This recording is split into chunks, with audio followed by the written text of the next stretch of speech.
तो दोस्तों यहाँ पे हम बात करने वाले हैं Google my business listing disable हो जाने के बारे में। तो यहाँ पे काफी लोग परेशान हो जाते हैं, उनकी लिस्टिंग जो अचानक से डिसेबल हो जाती है और वो ये सोचते हैं सर हमारी गूगल मैप लिस्टिंग डिसेबल हो गई है, हम यहाँ पे क्या करें। तो यहाँ पे काफी सारे लोगों की जो डिसेबल लिस्टिंग है हमने लाइव करवाई है और यहाँ पे कैसे लाइव होती है, कितना टाइम लग जाता है, इस बारे में आपको यहाँ पे इस वीडियो में बताने वाला हूँ और इसको ठीक कैसे करते हैं, क्या इश्यू आता है जिसकी वजह से डिसेबल हुआ है, इस पूरी वीडियो में आप ध्यान से देखिएगा। दोस्तों यहाँ पे होता क्या है कि अगर आपकी कोई Google my business listing disable हो जाती है तो हम लोग तीन चीजें ध्यान रखते हैं। इन तीन चीजों से आपका गूगल मैप लिस्टिंग लाइव हो जाता है।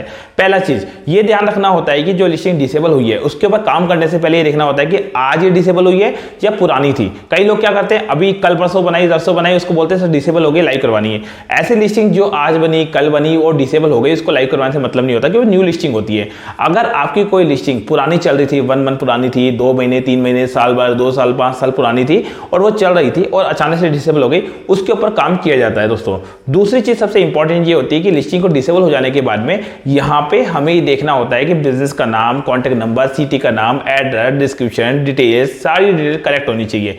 कोई भी छोटी सी भी गलती होगी तो गूगल यहाँ पे आपका डिटेल रिजेक्ट कर देगा। तो बिजनेस का नाम, कॉन्टैक्ट नंबर, सिटी का नाम, डिस्क्रिप्शन, डिटेल, फोटोज वोटो सब प्रॉपर होना चाहिए। गूगल खुद से कुछ नहीं बताएगा। तो ये ध्यान रखिए, अगर आपने लिस्टिंग में अपील फॉर्म वगैरह सबमिट किया और यहाँ पे नॉट अप्रूव हो गया, इसका मतलब कहीं ना कहीं लिस्टिंग में दिक्कत थी और एक ही बार आपको चांस मिलता है। तो बार बार ट्राई मत करिए। अगर बार बार ट्राई करेंगे तो लिस्टिंग डिसेबल से लाइव होने के चांसेस बहुत कम हो जाएंगे। ठीक है, अब यहाँ पे सबसे इंपॉर्टेंट चीज ये होती है, तीसरी चीज जिसमें हम लोग क्या करते हैं, जब लिस्टिंग में सभी इशू ठीक हो जाते हैं, हमें लगता है कि कोई दिक्कत नहीं है, तो फिर हम लोग गूगल से कम्युनिकेशन करते हैं। गूगल का जो प्रोसेस है डिसेबल लिस्टिंग के लिए वो फॉलो करते हैं। पहले के टाइम में क्या होता था, आज से 2 महीने 4 महीने पहले, कि गूगल बहुत इजीली नंबर डिसेबल लिस्टिंग को ठीक कर देता था। आज से 1 साल पहले तो बहुत ही इजीली कर देता था। उस वक्त कॉल सपोर्ट अवेलेबल था, फोन कॉल पर ही हम लोग विदिन एक लाइन पे रहकर ही गूगल से सपोर्ट से डिसेबल लिस्टिंग ठीक करवा देते थे। बट प्रॉब्लम ये आ गई कि जैसे गूगल का सिस्टम चेंज हुआ, आज के टाइम में गूगल की जो टीम है वो यहाँ पे क्या करती है, डिसेबल लिस्टिंग हो जाने के बाद में और कुछ प्रूफ मांग लेती है। या फिर मान लीजिए डिसेबल लिस्टिंग हो गई तो उसको क्या करती है कि पहले टाइम लेती है 2 या 3 दिन का, फिर उसको ठीक करती है।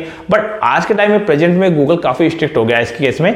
आज के टाइम में क्या होता है, पहले अपील फॉर्म भरो, फिर वेट करो 4-5 दिन का, फिर डिनाई फॉर्म भरो, उसको वेट करो, फिर उसके बाद में गूगल से कम्युनिकेशन करो, उनको सबमिट करो और उसके बाद में टीम सही नहीं करती है तो और थोड़ा सा दूसरे टीम से बात करना पड़ता है। तो इस तरीके से डिसेबल लिस्टिंग पे प्रोसेस करके लिस्टिंग ठीक होती है। तो यहाँ पे 100% डिसेबल लिस्टिंग ठीक हो जाती है, बट थोड़ा सा पेशेंस रखने की देरी होती है। दोस्तों तो अगर आपकी डिसेबल लिस्टिंग हो गई है तो आप मुझे इस दिए नंबर पे कांटेक्ट कर सकते हैं। यहाँ पे मेनली डिसेबल लिस्टिंग का जो डिसेबल होने का रीजन ये है कि बिजनेस के डिटेल में आपने कुछ गड़बड़ कर दी, कुछ चेंजेस कर दिए या फिर कोई ऐसे इश्यूज आपने कर दिए जो गूगल की गाइडलाइन को फॉलो ना करते हो। तो ऐसे में आपको ये चेंजेस नहीं करने थे। अगर आप करते हो, आप रिव्यू डलवा रहे हो लोगों से, जो रिव्यू आपके फेक रिव्यूज है, आपने फोटोज में नंबर लिख के डाल दिया या कोई विजिटिंग कार्ड का फोटो अपलोड कर दिया, ये सभी चीजें डिसेबल कर दी आपकी लिस्टिंग को। तो आपको ऐसी चीजें अगर आपने करी है तो आपकी लिस्टिंग डिसेबल हो सकती है। दोस्तों तो अगर आपकी लिस्टिंग डिसेबल हो चुकी है, सस्पेंड हो चुकी है, तो आप मुझे दिए नंबर पर कॉन्टैक्ट कर सकते हैं।